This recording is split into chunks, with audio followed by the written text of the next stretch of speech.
Hello and welcome to Daytime, your place for scary stories straight from the horror forums of Reddit. Make sure to like and subscribe for more horror tales of things that go bumping the night. On tonight's episode, a man performing a series of odd jobs to pay the bills finds himself in over his head when he gets a job for a dance studio. So, do you have stage fright? You might, especially when you see the broken dancer of the Ghost Ballet.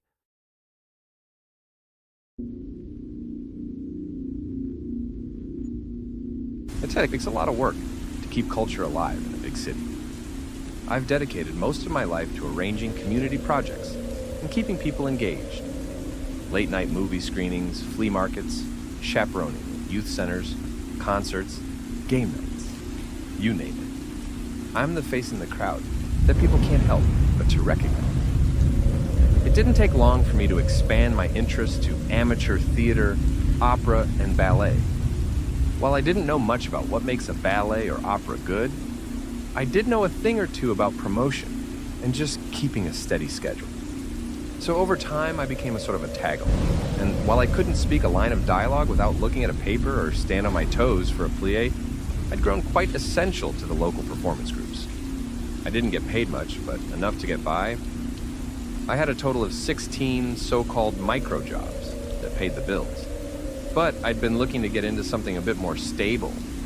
So, using my experience with the local cultural scene, I applied for a full-time job at a local and very prestigious ballet school. This place had international recognition, and lo and behold, I got the job. Mostly administration and logistics, but I also just helped out during classes. One of my favorite things to do was to help with flyers and social media accounts. I've always been a bit of a hobby photographer, and ballet has such stunning visuals. I had worked there for 8 months when we were putting on one of our biggest shows yet, our rendition of Coppelia. There'd been all kinds of drama for months about who was getting which part, what venue we would use, what costume design to go for, all kinds of issues. I tried to help to the best of my abilities, but there was a limit to what I could do. I'd read up a lot on ballet history during my time there, and it is a genuinely interesting subject. So, when we were getting closer to the first show date, I had an idea. See, back in the late 1800s, there was a tradition among certain Parisian companies to perform a ghost ballet. It was essentially just a final rehearsal with a few more extra steps, but it was something I'd never seen performed. The ghost ballet is performed the day before the first show. It is performed to an empty audience and with no music. The idea is that by keeping the seats empty, you leave room for past dancers to bless your performance. And by performing without music or killing the music, it leaves room for instruments past to be heard by the spectral audience. It is all just a way to remind the performers of their prestigious history, and also paying your respects to those who came before. The dance itself is usually just a silent version of whatever you're debuting the following night. I suggested we perform a ghost ballet for our Coppelia debut. I could take pictures and make a few posts about it on our social media accounts. Hell, we could even make it a bit spooky by using the black outfits from our Swan Lake performance. It would make the rehearsal a bit more fun, while also paying tribute. Everyone was on board. Sabrine, who had the role of Swanhilda, went all in. She even suggested we take it a step further by inviting friends and adding a sort of skeleton makeup. I wasn't completely on board with it, but the others loved it. How could I say no? So when the night of the Ghost Ballet came, it was a mini event in and of itself. There were about 20 people in the audience, and we dimmed the lights. The music was turned off, but it felt like we missed the point of it when there were friends and family invited. The point was to keep the seats empty, but yeah, times change, I suppose. The performance went perfectly fine. I think the relaxed atmosphere made them all take a few more risks and really give it their all. People were cheering from the crowd, and in the dim lights, it all looked sort of haunting. Just hearing their feet panting was strangely unnerving. I took plenty of pictures. Our followers would love this. When the show was over, I couldn't help but feel like I'd done something wrong. The dancers seemed happy, though. 2 of the guests even brought flowers to throw on stage. mostly discolored blue sunflowers picked outside. But still, it was a nice gesture. Sabrin was beaming. But all in all, this hadn't been a true ghost bout. But the dancers were happy, so all is well that ends well. Not quite. As I was driving home that night, I had this awful feeling. I'd uploaded a few pictures and made some posts on our social pages, but I couldn't help but feel that we'd missed the point. They just had fun with it, but the tradition itself had originally been a means of reverence. It wasn't meant to be posted about online or for the dancers to dress up in black with skeleton paint. Would we do that to an ordinary audience? No, of course not. This was not a circus. Halfway home, I remembered that I hadn't properly engaged the alarms. The code was still tucked away in my wallet. Sure, I'd locked the doors, but without any alarms, anyone could just pick the lock and walk right in. It would probably be fine, but I felt like I had to do something right, if only just one thing. So I turned around and drove all the way back. I heard my phone being with likes, shares, and messages. The ballet after dark aesthetic was an interesting take and made for great pictures. Maybe it'd inspire something new someday. Once I got back to the venue, I double-checked all the doors and windows. Not only had I missed turning on the alarm, I'd left one of the back doors unlocked. As I locked the place up and turned off all the lights, I hurried through the main hall to lock down the side doors. As I was about to turn on the alarm, I noticed something. A single light that refused to turn off. It wasn't one of our spotlights, as the light flickered like a flame. I heard the unmistakable sound of footsteps. "Anyone here?" I called out. "Sabrine?" No answer. Without a word, someone walked out on stage. She was dressed in this large black dress with puffy shoulders and a black scarf. She tiptoed on her bare feet. With every step, they snapped like twigs. A ballerina is graceful and elegant, and to some degree, that described the woman who'd stepped out on stage. She might have been a great performer once, but that was no longer the case. The harsh overhead light made it hard for me to distinguish her facial features. Her ill-kempt blonde hair made it even harder. As she stepped out in the middle of the stage, I couldn't help but to stare. Every step she took was calculated. As she took the arabesque position, I could tell something was terribly wrong. Her legs struggled to remain straight, and she had no strength in her left foot. She had trouble keeping her balance, and I could hear painful sounds as bones and sinew snapped under the pressure. Her black scarf wasn't just an accessory, it was there to keep her wobbly neck in place. As the scarf slowly unraveled, I could hear the crack of her neck as she moved from position to position. As she readied herself for a Sasson jump, I just gasped a hoarse "No!" She collapsed onto the floor, a pile of broken limbs dressed in black. Her arm twisted and turned the wrong way, and her right wrist seemed close to falling off.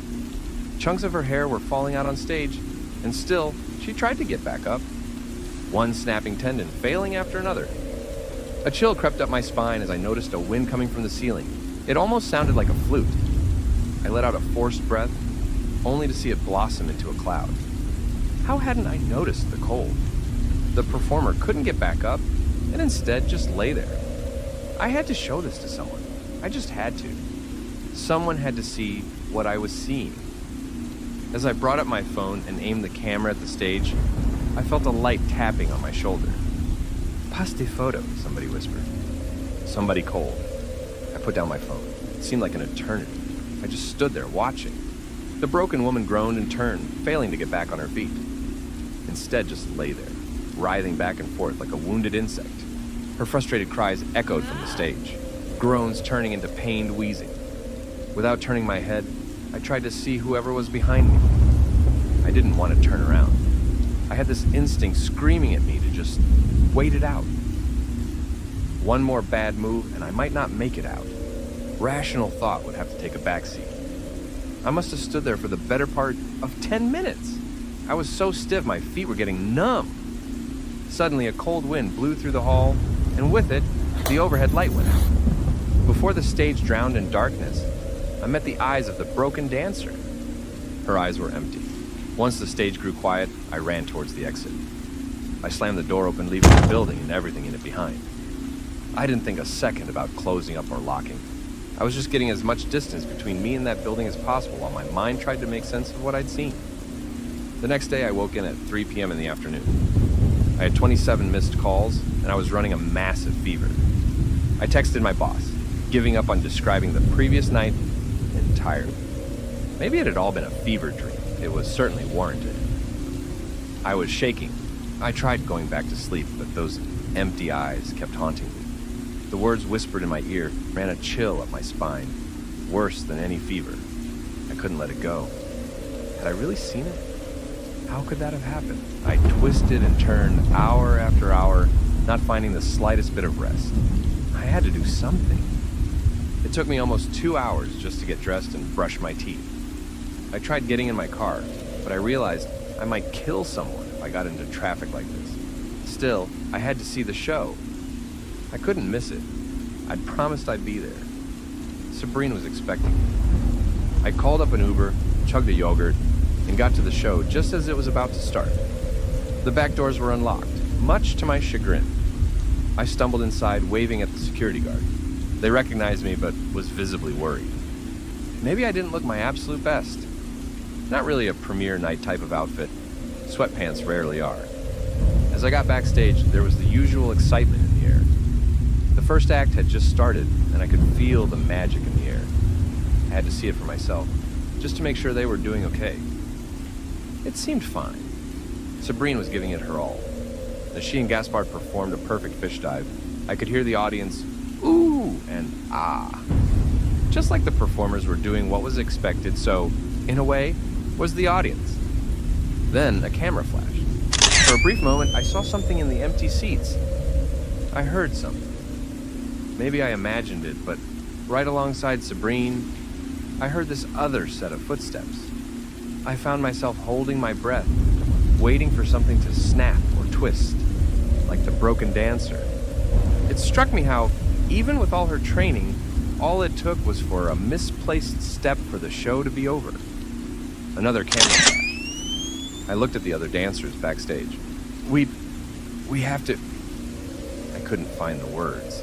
My mind cramped. I just stared out at the stage, whispering what I'd already been told. Pas de photo. Even so, there was another flash from the audience. For a brief moment, every seat in the house was full.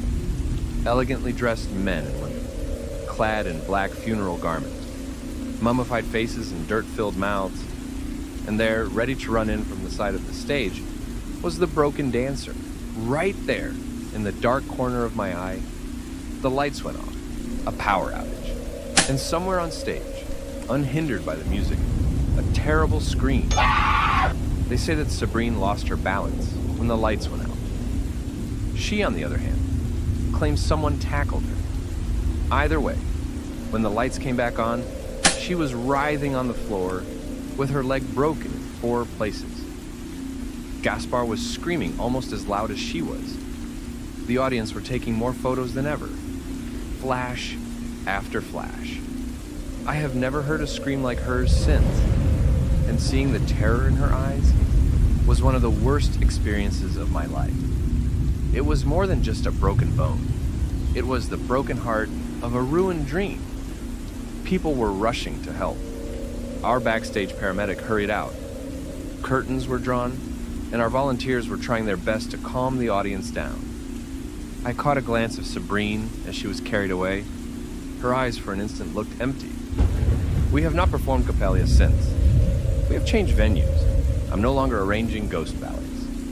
For a long time, I've suspected that it was inviting outsiders to be part of the audience to be the main problem. But I have another theory. See, by the turn of the 19th century, photography was still a budding art. It was forbidden at many venues, and many ballerinas refused to allow photographers. In fact, that was one of the many rules of the Parisian companies, from which the tradition stemmed. Pas de photo. No photography. I can only hope our transgressions are forgiven in time. I hope Sabrina is allowed to recover. And I hope, dearly, that I someday forget those hollow eyes.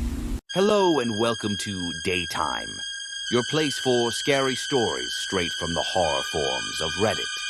Make sure to like and subscribe for more horror tales of things that go bumping the night.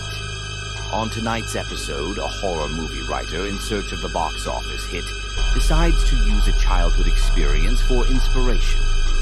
when old monsters start to reappear. So, are you in the mood to play? Because I'll be sharing why I fear the look of me. When I was 6 years old, I followed a red bird into the woods. I didn't think much about it, it just made a funny sound, and I wanted to look at it. So I wandered off. My mother had fallen asleep on her sunbed after toting about in the garden. She was usually very attentive. Once the bird flew away, I tried to turn back, only to realize I'd wandered off the trail, and I had no idea where I was. It was the first time I truly feared for my life. The forests of West Virginia can be so dense that they eat your screams. No one could hear me calling for help, and I couldn't hear my panicked mother looking for me. I ended up moving further and further into the forest. I went the wrong way. The sky slowly turned dark as the hours passed, and I found myself following a river. I was thirsty. It eventually got so dark that I couldn't see my own feet. At some point, I put my foot down wrong and twisted my ankle. It just broke away. I couldn't straighten my leg out or put any weight on it. I just sat there by the river, completely devastated.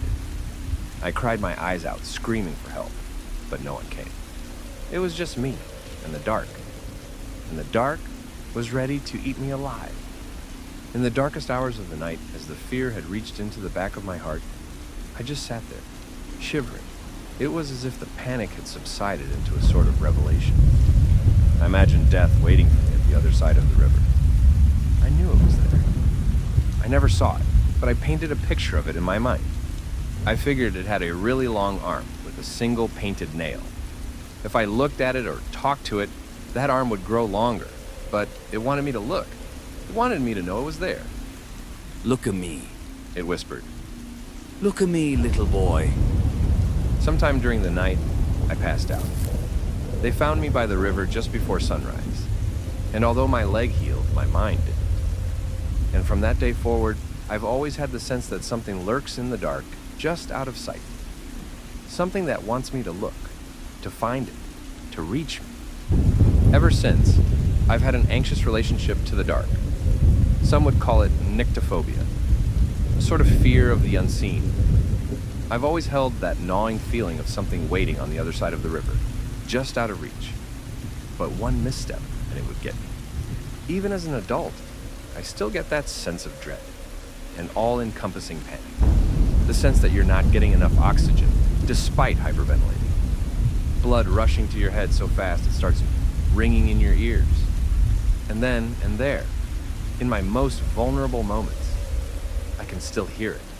Look at me, little boy. Look at me. Over the years, I've been to various therapists, I've had treatments, and honestly, just being open about my fears has helped tremendously.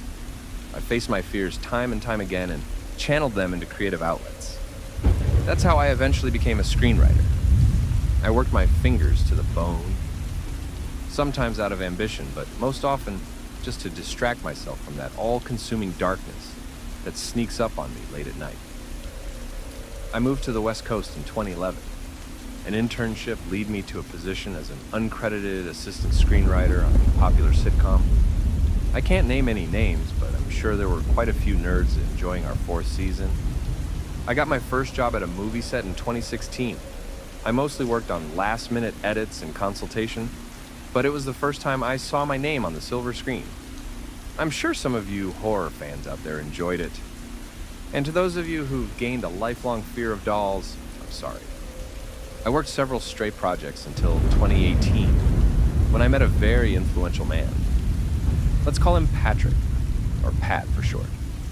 Pat and I met at the wrap-up party of another project, and we got a bit too drunk.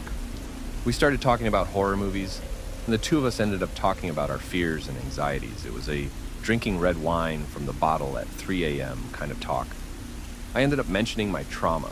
It sort of just slipped out. I mentioned my sprained leg and sitting there at the bank of the river. I mentioned a presence in the dark, the long arm, growing longer the more I tried to see it. What's it called? Pat asked, flabbergasted. And in that moment, I realized I'd just pitched my first screenplay. Pat fast-tracked the whole thing. He was aching for producer's credit, and he genuinely loved the imagery of the look of me. a creature lurking in the dark with an arm growing taller the more you paid attention to it. He thought it was absolutely chilling, and he kept hyping me up about it several times a week. I had a rough draft ready in 2 weeks. I tried to channel my childhood fears into a cohesive story, but instead of a kid stuck by the river, it was more of a classic horror setup. A group of young adults who got lost in the forests of West Virginia, being relentlessly hunted by this primal force. That first draft was rough, but I got a good outline. I worked with 2 other writers for the second draft. Kellen, who mostly worked crime drama, and Morgan. She was a comedy writer who wanted to break into a new genre. There was a lot of late-night rewrites. Morgan was also an amazing concept artist, which brought every piece of our story to life. I remember one night as we worked on the second draft, Kellen was rambling on and on about what the look of me represented. It's too simple, He sighed. It can't just be death. We're not making a Jason Voorhees. It's something new. It means something. I think it's trauma. Said Morgan. Like how it gets worse the more you poke at it. The more you look at it, it's painful. What the hell kind of message is that? Kellen scoffed. Are we telling people not to confront their fears? No, we're telling them to not get goaded into it. To do it on your own terms, you know? It felt like a good and bad conscience chattering into my ears. But at the end of the day, it was my script, and it came down to my decision. Kellen wanted to paint the picture of a threat, something symbolic. Morgan wanted to send a message, using the look of me as a tool. Neither of them was getting the point. There's nothing to it, I finally said. It is not a message. It is not a symbol. It's there and it hunts, just like a bear or a shark. So we're just making a monster movie. Scoffed Kellen. Jaws 4? Deep Forest Boogaloo? There was a Jaws 4, actually. Smiled Morgan. It was called The Revenge. Oh, please. They argued back and forth. They argued about how bad the script could get if we continued down this path. They argued about the cliches we were wandering headfirst into. And it dawned on me, they were just scared of the dark. They didn't have control, I did. I got it from here, I said. Take the night off. So they did. They were still arguing in the hallway, on their way out. Moments later, Kellen turned back.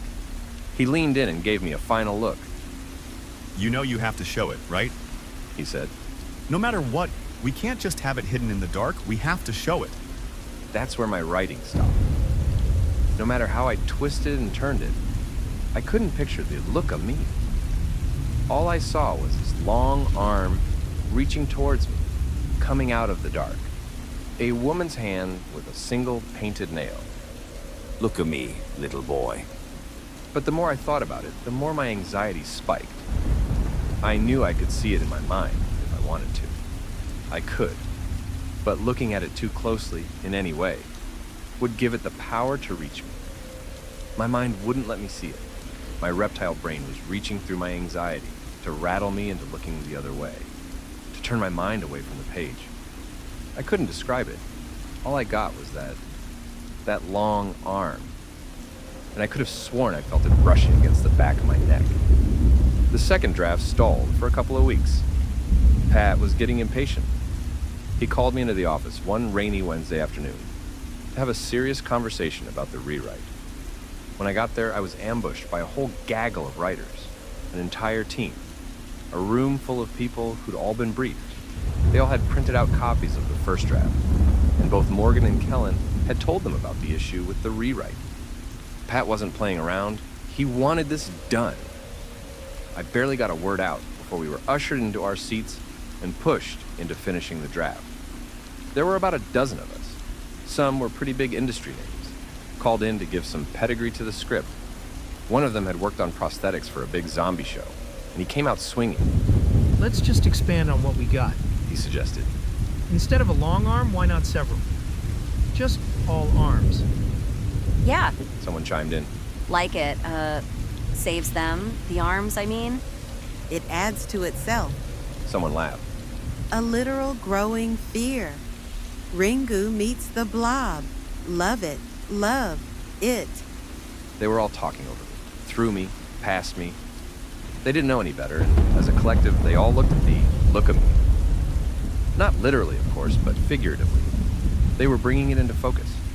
And even there, in the bright lights of that film studio meeting room, I could feel that darkness coming over me, my breath growing shallow, my vision turning into a pin. And in the back of my mind, I heard it. Look at me, little boy. I ran out of the office, locked myself in the bathroom, and puked my guts out. I screamed into the toilet bowl, waiting for the panic to stop. I could feel that long arm reaching for me, and the more I thought about it, the closer it got. Look at me. It hissed, its voice echoing off the bathroom tiles. Look at me. I didn't return to that meeting. I got in my car and then went straight home to take my backup anxiety meds. I hadn't used them in a while. I fell face first into the bed and just collapsed into a nightmarish mid-afternoon nap. Later that day, I poured myself a bath and a glass of red wine, non-alcoholic. Even brought out some bubbles. I figured I'd stay in for the rest of the day and get takeout. Just a few minutes into the bath, my phone started buzzing. Turns out Pat had run out of patience. They'd finished the second draft, and they were going ahead with it, with or without me. I was invited to add to it, but they weren't going to budge on what the consultants had come up with. I skimmed it, and there it was. They had been poking at the look of me for hours. There was concept art, vivid descriptions, and even a storyboard sketch. The look of me, 100 arms from 100 victims, an eldritch Medusa, Ringu meets the Blob. They had comparisons, charts, mood boards. One of them already had a casting suggestion for the voiceover. Then, the power went out. With a snap from the ceiling light, I was enveloped in complete darkness. In a heartbeat, I went from a screenwriter back to a little boy, lost and alone in the dark. I imagined myself submerged in that forest river. I scrambled to get out. I kept slipping, as I felt the bathtub give way for river stones. I could feel them. I could smell the algae. Look at me, little boy. The darkness hissed. They gave me a body. They look, little boy. A long nail brushed against my neck. You made them look at me, and now I can reach much, much further. A warmth against my cheek as something leaned in. Sticky lips parting, like slowly pulling off a band-aid. It was right there, in the dark. Thank you. As the lights came back on, I felt my heart skip a beat. Every square inch, every bathroom tile, every towel and shampoo bottle. It was all covered in handprints. And for the first time since I was 6 years old, I screamed like my life depended on it. Like a part of me was still stuck in those woods, hoping for my mother to find me. Over the next few days, my fear of the dark kicked into overdrive. Every time I stepped out of the light, I heard it. Little remarks, snickers, and laughter. Just closing my eyes was all it took for the sound of tapping fingers to creep closer. I couldn't help but to imagine it. It was no longer just an arm in the dark. It was this amalgamation. It poured out of every dark corner of every room. It had so many more things to say, and its arms were so much longer. And no matter how many lights were on, and no matter how much light I let in from the windows, I could still sense it. Out of every unseen corner, out of every closed door, it was there, and it wanted me to look. I was getting regular updates. They were on a third draft. Kellen and Morgan had completely taken over the writing, and I was turning more and more into a consultant. The project was running away from me. More concept art, more lines, more dialogue. They were looking at it. I had pointed it out to them, and now they were all looking. I was in a feverish panic. I could feel it growing stronger, bigger, more assertive. It was no longer just something lurking in the back of my mind. It was reaching across the river. And at every turn, at every corner, there it was. Look at me, little boy. I'll be honest, some of those days are a blur. I remember a rainy evening in the middle of the week. I was sleep deprived, exhausted, and mentally torn. I don't even remember going to see Morgan. I just had this drive to stop her from looking too closely. I had to stop her from whatever was going to happen if she looked for too long. I had to save her. The moment I put my hand to her door, it opened. Morgan looked at me with sleepless eyes, her hands shaking. For a moment, the two of us just looked at one another. I thought you were sick. She said. They said you were. You don't look too great yourself, I said, forcing a chuckle. Every light in her apartment was on. Even her TV, flashlight, and her laptop. Her curtains had been torn down and spread across the floor. It might have been evening outside, but her place was bright as day. I could put two and two together, but it felt strange saying it out loud. You've seen it, you've looked. I mean, Morgan nodded, her head shaking up and down like a bobblehead. Poor thing was exhausted. It's real. She stammered. How can it be real? She invited me in. I sat down on her sofa, on top of a flowery curtain. Morgan's hands were shaking so bad I could hear the spoon in her cup of tea rattle back and forth. It, started a few days ago. She said, And it never stops. The more I try not to think about it, the more real it gets. It wants you to look, I said. It wants to become this real thing. It wants us to create it. It has lived in the back of your head for years, and now it's clawing its way out. That's, yeah, something like that. So, how do we stop it? She asked. What, do we kill you? She sat down next to me, holding her cup tight with both her hands. I don't think so. It's already out there. But we can't unlook at it. It's done. It's happening. And the thought hit me. What the hell would happen once an audience of thousands, or tens of thousands, or hundreds of thousands watched it? How long would it grow just from test screening? How far across the river could the look of me get? If everyone was eager to watch it, a cold chill went up my spine. Maybe this was the plan. Maybe this was what it wanted. Maybe it pushed me towards writing to begin with. Maybe it lived in me, putting me on a path to birth it onto the world stage. I felt sick. I can't let this happen, I said. If we shoot anything, a promo, a trailer, anything, if we do the goddamn casting, or there's a leak, or... Oh my God. Morgan covered her mouth, her eyes going wild. Do you think... I just nodded. We were thinking the same thing. This mind creature, if brought to the public, would be unstoppable. We got our coats and got out of the apartment. We had to see Pat. Maybe he was experiencing something similar. Morgan fumbled for her keys and almost stumbled over her own feet. I could hear her swearing with frustration. The moment we got out of her apartment, it was as if time stood still. Morgan was right behind me, but something happened. There was this strange ammonia smell in the air. I slowly turned around, holding my breath. I hadn't thought about it, but the hallway light outside her apartment was broken. And for a moment, we were standing in darkness. One by one, the lights in her apartment went out, twinkling on and off like dying stars.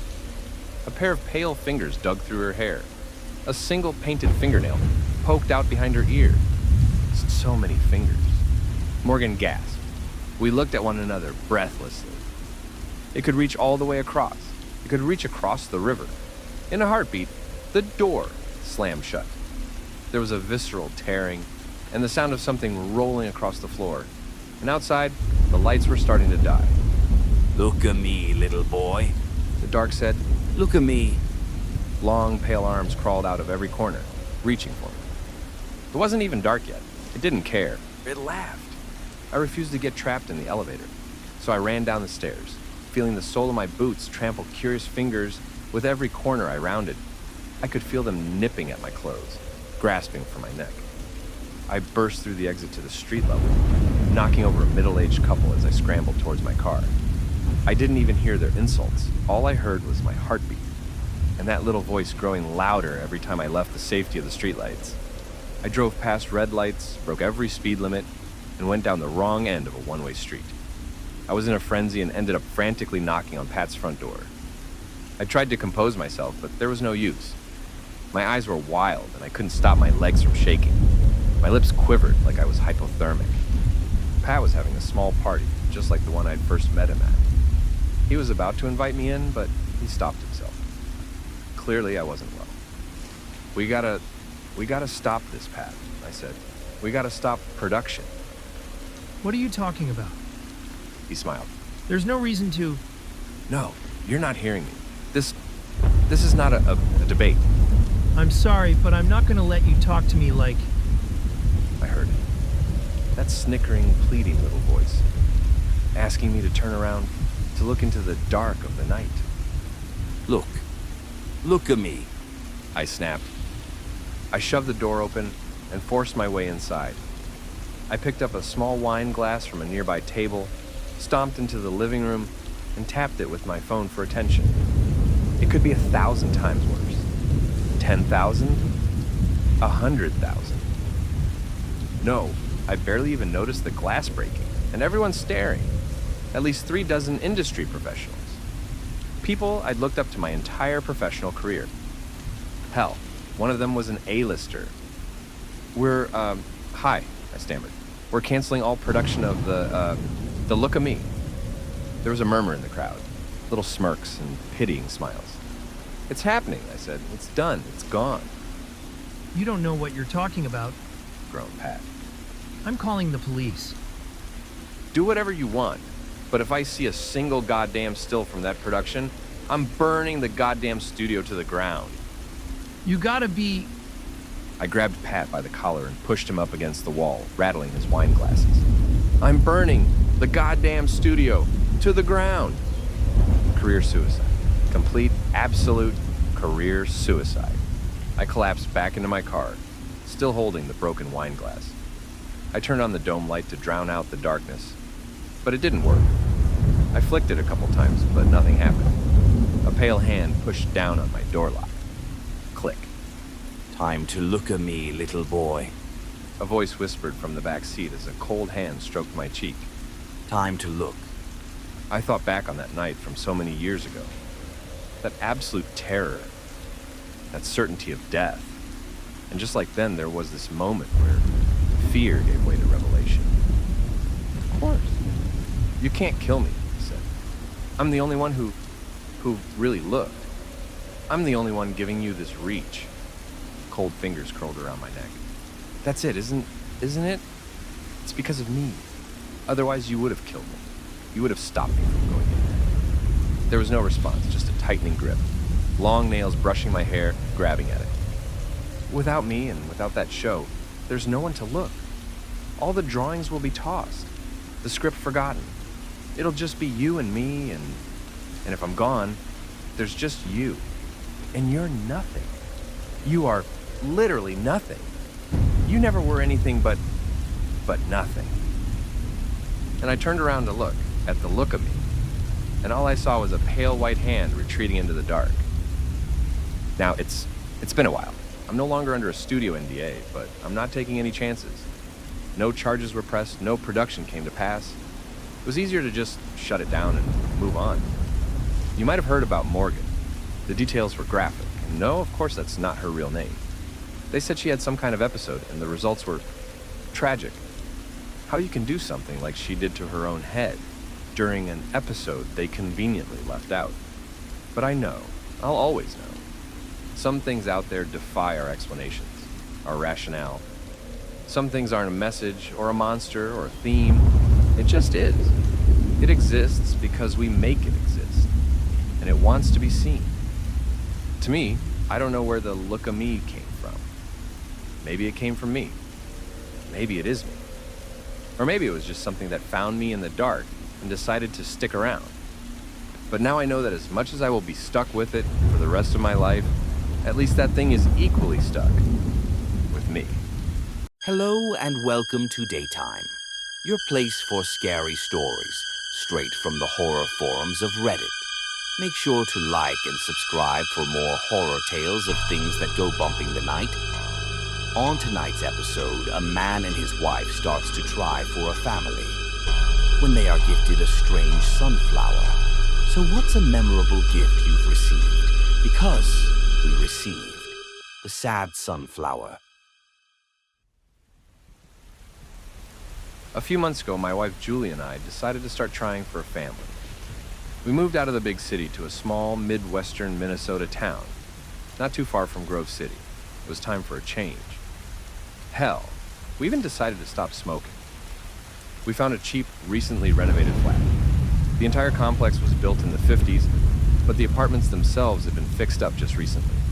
We were told by the landlord, an absolutely stunning young woman, that most of the previous tenants decided to move out rather than wait for renovations to finish up. The place was basically brand new. Our apartment was on the ground floor. We didn't want to think about baby-proofing a balcony on the 3rd or 4th floor, and we figured this would only be a stepping stone to getting our own house. Anyway, Julie had left her job as a high school teacher behind, while I'd gotten a job as manager at a local warehouse. I'd already worked as a manager previously for the same company, so it was just a matter of finding a suitable transfer. The previous tenants had left us a gift. Sitting alone in the kitchen window was a blue sunflower. At first I thought it was plastic, but it was perfectly real. The color was striking. It was still yellow in the middle, with black spots. But the leaves were a sparkling ocean blue. The flower pot was hand-painted with a small landscape and a shining sun. In plain black text it said, "The Sad Sunflower." "That is just too cute," smiled Julie. "We've got to keep it." I've never been able to say no to her. That big smile of hers could make me do anything. If she wanted to keep the sad sunflower, so be it. I watered it and turned it facing outwards. Oddly enough, it had been leaning inwards towards the apartment. I thought sunflowers were supposed to follow the sun. Julie just loved it. She already had a good feeling about this place. I wasn't convinced yet, but I figured it was just nicotine withdrawal. Over the following days, I was getting adjusted to my job. I brought in a cake to get to know everyone. Their previous manager had personal issues and suddenly left town, so there was urgent need for someone to step in. It was just great timing for me. Julie was still looking for a new job. There were a few schools nearby that she was going to look up, but we needed a second car first. Money was tight after the move, so we decided to wait a few weeks before making any big purchases. So Julie spent most of her days at home. She'd been clear about wanting to be a stay-at-home mom once we had a family of our own. So maybe she was just trying to get used to the idea. Call it a practice run. She would do a lot of housework and handle the groceries. I usually cooked dinner, but she would handle the dishes. One day after coming home from work, I noticed her humming a strange tune while watering the sad sunflower. I'd never heard it before. "You're my friend, I'll sing your tune, a setting sun to rising moon. I ask you, buddy, buddy blue, won't you be a sunflower too?" I took off my shoes and joined her in the kitchen. She'd hum the tune over and over, checking every leaf on that sparkling blue plant. It was leaning inwards again, away from the sun. Almost like a dog asking for a head scratch. "What's that song?" I asked. "What song?" I asked her several times over. She honestly didn't know what I was talking about. I read it out loud and she just blanked. The same way I could have sworn I heard her sing it, she swore she hadn't. I turned the plant back outwards, towards the sun. The next day, it was leaning back in. That tune started to haunt me. I could hear Julie sing it in the shower, while doing the dishes, while tying her shoes. Over time, she came to accept that she was singing it, but she wasn't doing it consciously. It was like a brain teaser. "I must have heard it somewhere," she said. Some kind of nursery rhyme. I couldn't blame her for having her mind occupied with kids' stuff. It was pretty much all we talked about. We just started trying for a baby, and it would just be a matter of time before our lives would change forever. It was stressful, but exciting. More of an adventure than any bungee jumping could ever replicate. Julie got a part-time teaching job at the local high school. One of their teachers were going on maternity leave, so they needed someone to step in and help out with social studies. We didn't have a second car, but one of the guys I worked with lived just down the street. So we started to carpool. I thought having some independence and getting out of the apartment would do Julie some good. It did at first. She had so much energy when she got home after a long day. Still, she would beeline towards her sad sunflower, take care of it, water it, and only then would she concentrate on anything else. She didn't even take her shoes off. That plant was by far her most favorite thing in the world. Honestly, I didn't get it. She still hummed that melody. "You're my friend, I'll sing your tune, a setting sun to rising moon." I once got back home early, only to notice that the sunflower was gone. Julie wasn't home from work, and the thing was just gone. Later, when Julie came home, it all made sense. She held that thing under her arm as she walked through the door. It was almost like someone holding a baby. She had a grocery bag swinging underneath. I'll be the first to admit I didn't handle it very well. "You're bringing it to work?" I accused. "What is going on with you?" "It's nothing," Julie sighed. It's like having a safety blanket. It doesn't mean anything." "Then throw it away." She stared at me in disbelief. I took a step forward to help her with her groceries. She recoiled. Her eyes were dilated, and it looked like she was on the edge of a fight or flight reaction. I just stopped. "What the hell?" "Don't you dare," she spat. "Don't you dare." After that, Julie slept on the couch for a couple of nights. It was her idea, not mine. She would give me these long, accusing looks from across the room whenever I was in line of sight of that damn plant. It was still facing inwards. I'm sure the damn thing was moving or turning back every time I tried to face it outwards. I started hearing things at night. I once peeked out of the bedroom to see Julie water and prune that plant in the middle of the night. She'd sing to it over and over, the same rhyme. In the moonlight, it looked like she didn't even blink. 2:30 in the morning, and there she was caressing the leaves. There were other things as well. Foul-smelling dirt in the wastebasket. Dark blue sunflower seeds scattered around the bathroom. I didn't know what to make of it, but Julie and I weren't really talking anymore. She had no problem talking to that plant, though. "I ask you, Buddy Blue, won't you be a sunflower too?" It all came to a boiling point the day when Julie didn't come home from work. Of course, she'd taken the plant with her. I tried her phone, but she didn't pick up. At 7 in the evening, I was getting seriously worried. I called the school where she worked, but of course it was closed. Instead, I called her coworker, Miss Marriott. "This is Claire," she answered. "Hey, I'm calling about Julie. This is her husband," I said. "Sorry about calling you like this." "No, it's fine. Is everything all right?" "When Julie came to work, did she seem okay? Did she do anything unusual?" "I'm not following." "Well, like, did she bring..." "No, I'm sorry, I meant..." "What do you mean with came to work?" Apparently, Julie had quit her temp job about a week ago. I rushed down the street to my coworker and asked to borrow their car.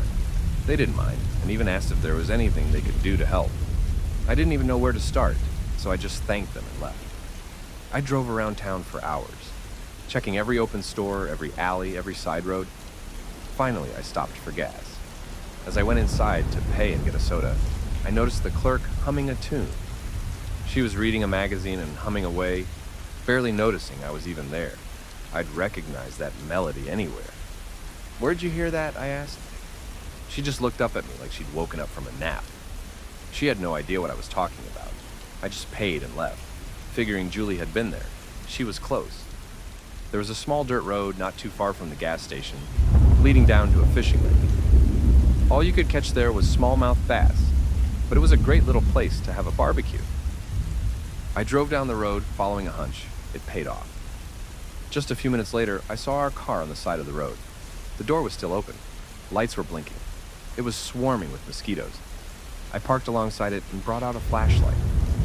There was a small trail through the woods, leading up to a clearing next to the lake. It was the only place she could have gone, unless she was just mindlessly going random directions. I didn't have to go far to hear her. There was no wind, so even a slight noise could be heard from far away. "I ask you, Buddy Blue..." The same damn rhyme. Next to the trail, I noticed small, bright stalks reaching out of the soil. They looked freshly planted. I could guess what kind of plant they were, even though they hadn't bloomed yet.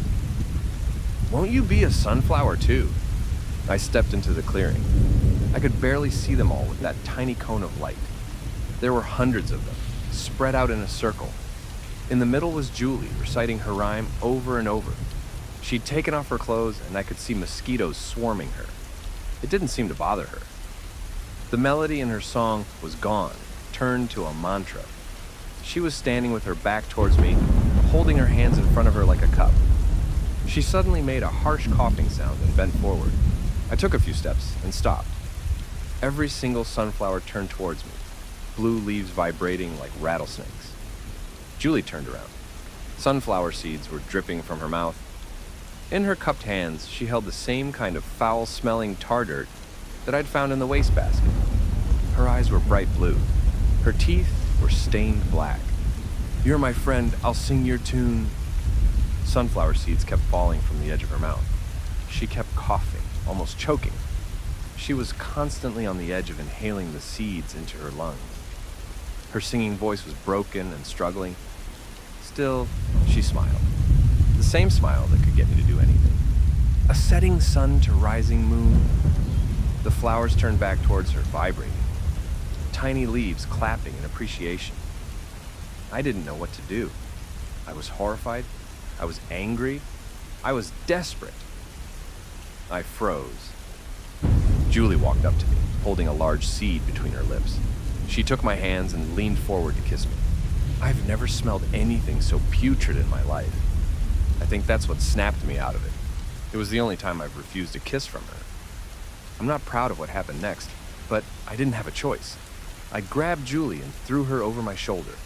She protested wildly, scratching and beating me. She had to stop over and over to throw up more seeds and dirt. I just ignored the wounds on my neck and scalp and kept carrying her. I'd locked her in the back seat of the car and turned on the child locks. As I shut the doors, she was hysterical, screaming and flailing in the back seat like a possessed toddler. I got a jerrycan from my car. It was half full. That was enough. I stopped smoking the day we moved into our new apartment, but I still had my lighter.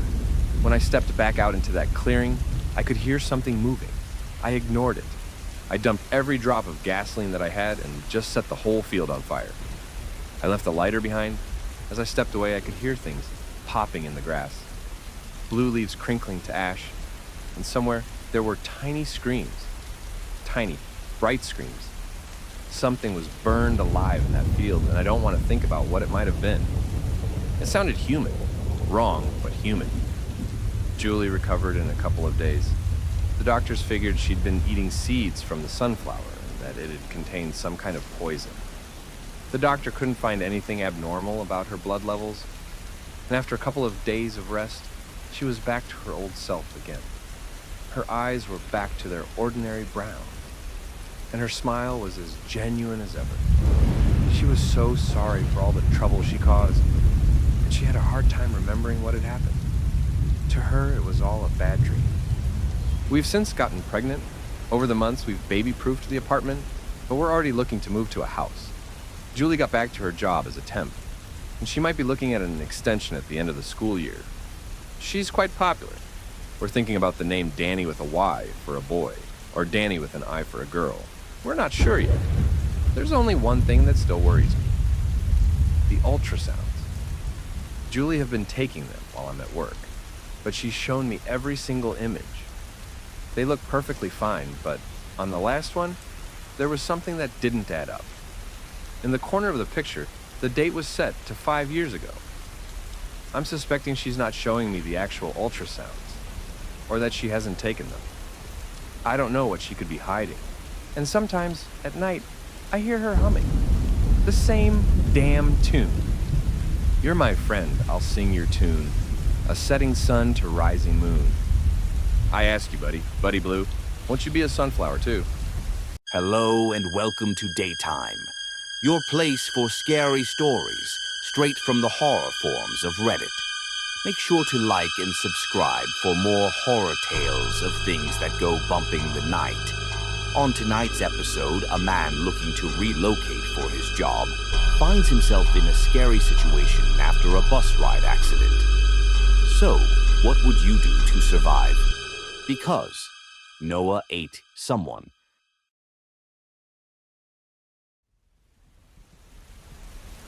A few years ago, I was moving from Cleveland to Minneapolis. It had been the worst year of my life. The man I'd been dating for the past 3 years had been involved in a scam and squandered most of our joint savings along the way. Shortly after, I lost my job. I just couldn't keep up with the pressure of finding a new place and surviving on breadcrumbs, and I just broke down. So I decided to start over in Minneapolis. I had a couple of friends who offered me a couch to crash on for a couple of weeks.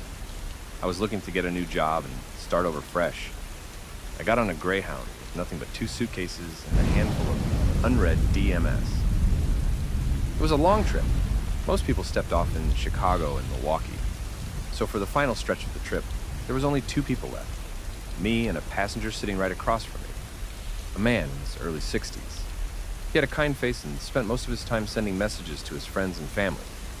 I got the impression that this was some kind of event for him. He had a fanny pack with snacks, an extra battery for his phone, sunscreen on the tip of his ears, and a pair of Ray-Bans resting on his trucker cap.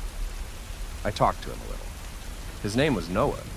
He was heading home after a long consultation job out of state.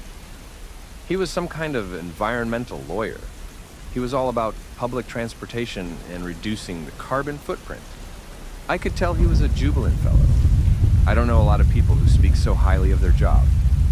About half an hour from our destination, the bus suddenly lurched. There was someone standing in the middle of the road, and the driver had done his best to steer out of the way. I saw a brief silhouette of someone small go by the window, possibly a child. Moments later, we were thrown into a ditch, and the bus tipped over. In the blink of an eye, all turned to chaos. I was thrown out of my seat like a slack-necked doll, and there was this awful metal groaning noise. The side of the bus was torn open. Suddenly, the world was still. My mind was spinning. I barely made it off the bus before I hurled, my inner ear screaming at me to lie down. Everything felt different. The air tasted metal. We'd driven straight into a field, leaving a long trail of bent grass and wild blue sunflowers behind us. As the engines of the bus died, all that was left was the flapping of moth wings. Looking back at the road, there was no one there. I couldn't see Noah or the bus driver. I picked up my phone and called the police without a second thought. I felt disoriented, and the strangest details stood out to me. Like, how often do you stop to look at the shape of your phone, or stop to think about the actual code you use to unlock it? While still on the phone, I was asked by the operator to check if everyone was okay. I moved to the front of saw the driver's seat empty, and rounded the corner. "Can you see them?" the operator asked again. "Is everyone all right?" I heard the noise before I saw them. This thick, meaty squish, the tearing, clicking teeth. The kindly-looking Noah was sitting a bit further out in the field, with a streak of blood trailing him. He was cradling the driver in his arms, slowly biting off pieces from the side of his head. Hair and all slurped up like spaghetti.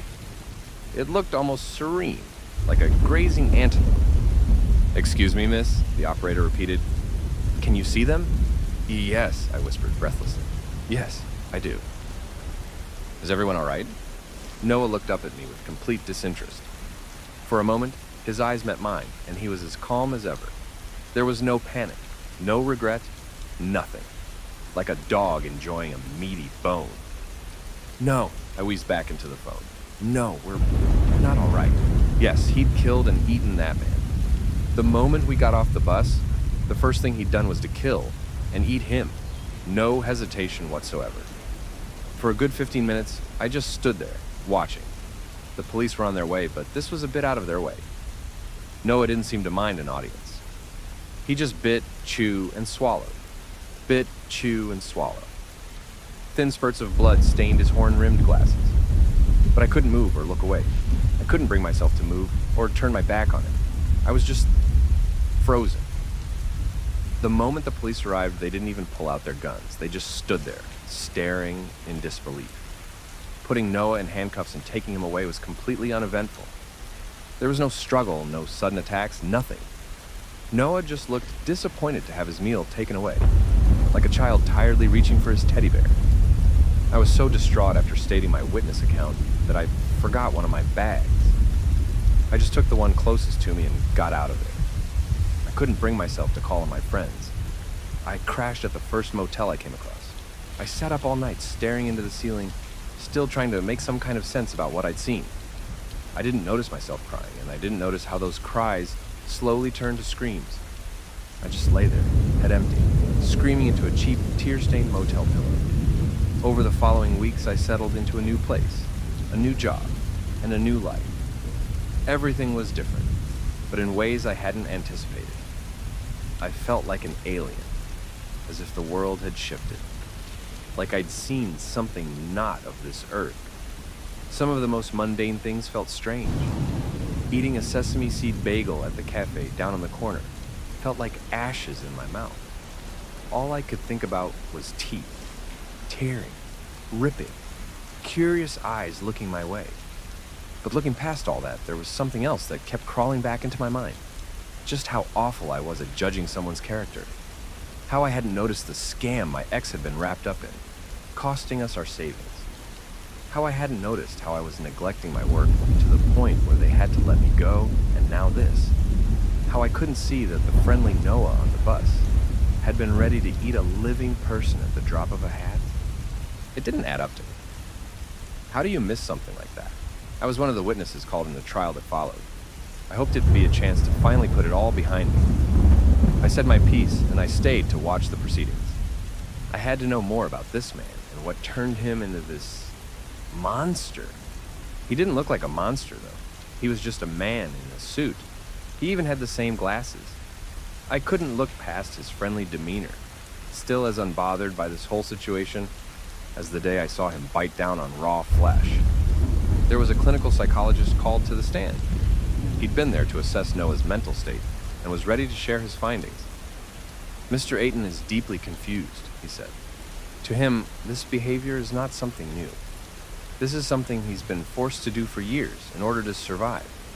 Is he confessing further crimes? Yes, the psychologist continued. But Mr. Ayton has lost perception of reality. He speaks of living in a forest, hunting people for food. He has no memory of ever having a family or an occupation.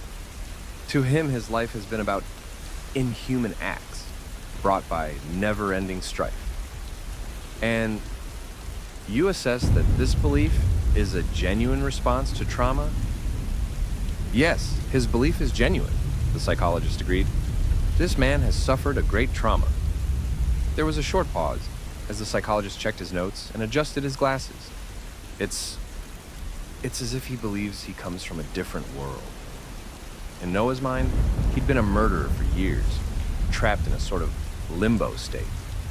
His description of the world was horrifying, living in a space of ruptured reality where the only certainty was famine and pain. He'd taken refuge in what he believed to be the shell of an abandoned bus. Suddenly, there were intruders in his space, one of which he killed and ate. The other he didn't mind, since he was already having his fill. According to his testimony, he was even willing to share. He wanted to be a good host. His family spoke of another story. To them, Noah was a kind man with a busy schedule. There were pictures of him coaching his son's basketball team. He'd recently celebrated 30 years of marriage to his wife, which he loved dearly.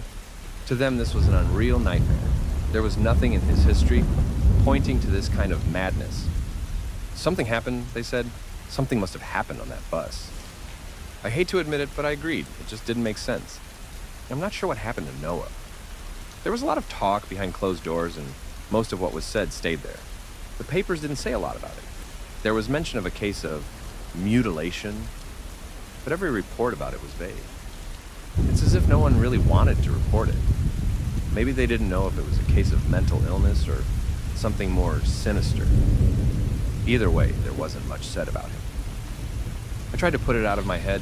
I caught up with my unread DMS. I'd been dreading reading worried texts, demands about unpaid bills, and whatever else might kick me further while I was down.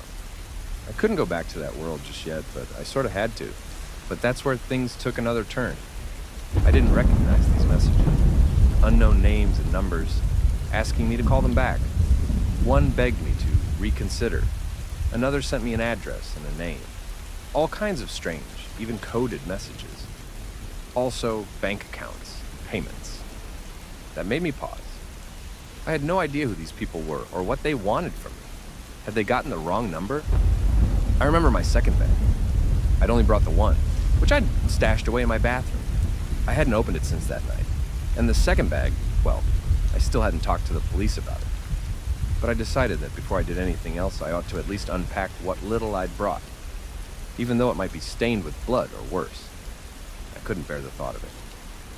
But opening the bag, well, there was nothing of the sort in it. It was my bag. I was certain of it. But there were no clothes or keepsakes. Instead, it had syringes wrapped in leather casings, little clear vials, unmarked, sheets of plastic, bags, duct tape, and knives. Several knives of various sizes, all sharpened to perfection. I picked one up, it fit perfectly into my hand as if made for me. Looking up at the bathroom mirror, there was something about the image looking back at me that I couldn't recognize.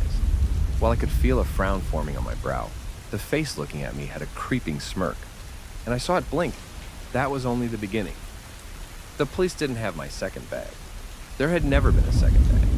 There was only that one bag, and I couldn't recognize a thing in it. Even stranger, I couldn't get in touch with anyone I knew. All numbers seemed to be out of commission. My parents, my sister, my friends, none of them. I couldn't call them or find their social media profiles.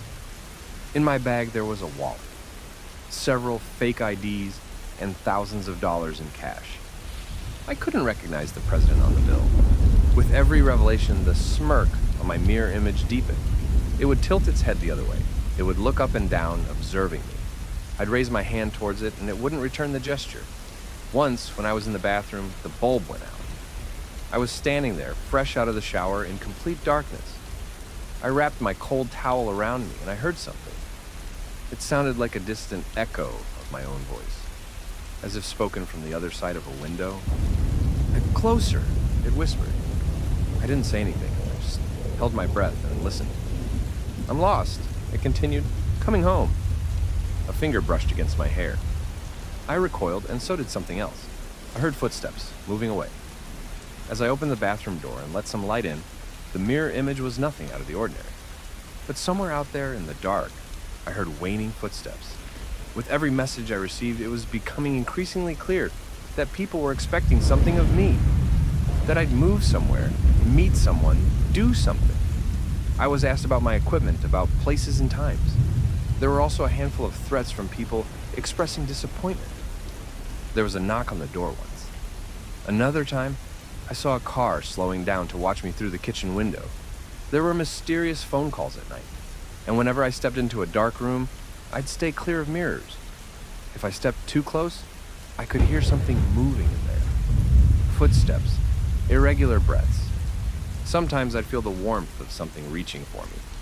Skin just inches away. Then, a hasty retreat. I decided to retrace my steps. After all, Noah Ayton had been a family man before we swerved off that road. But what the hell had I been? Maybe he wasn't the only one who'd changed. I rented a car and took to the highway. I was having trouble navigating, ending up down a couple of roads I wasn't supposed to. When I finally began to recognize where I was meant to go, the sun was already setting. I didn't care. I was ready to drive through the night if need be.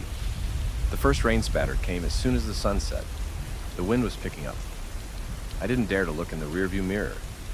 I didn't want to think about what I might see. I don't know how long I drove. After a while, I stopped seeing other cars on the road. Then, a shadow. Someone in the middle of the road. A boy? I stepped on the brakes.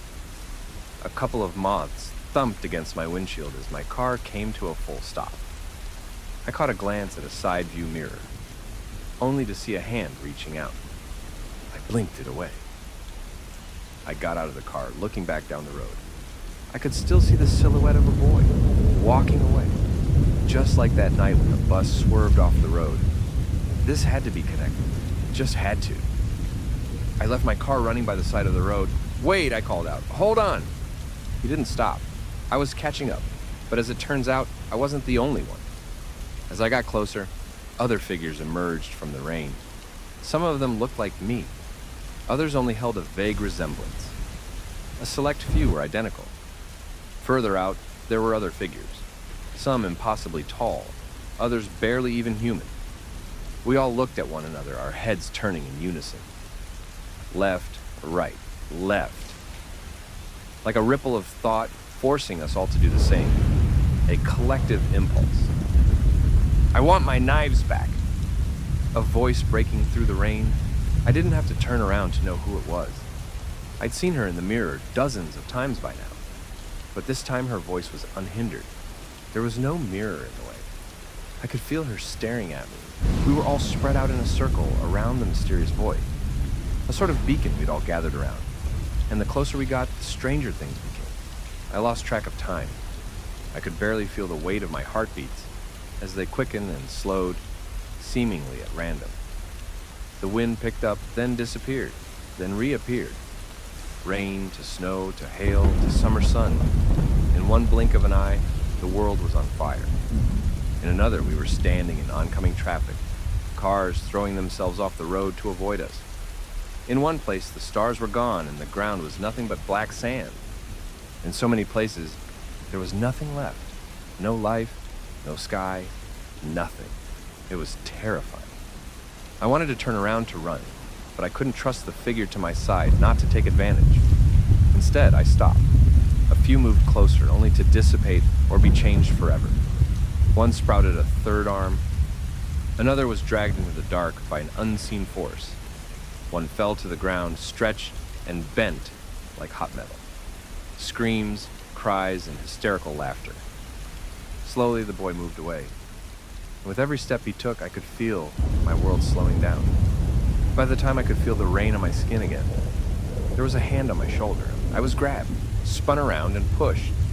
In front of me, my twisted mirror image. "Go home," it hissed. "I'm done with this place."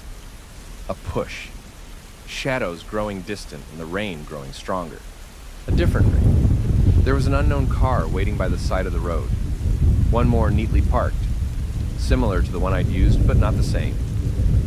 Going through the glove box, I recognized several items. Looking in the back seat, there were 2 familiar bags. I realized what had happened. I'd been gone, and now I'd returned. I have been back here for quite some time now. Here, where Noah Ayton is an ordinary family man without any articles mentioning his name. I settled into my new place and eventually got a new job. Got back in touch with my family and friends. I started to recognize the faces on my dollar bills again. But a few things have happened. No one has seen my ex for a while. There was a string of disappearances around the area where I used to live back in Cleveland. I don't like to think about what has happened there. Am I responsible?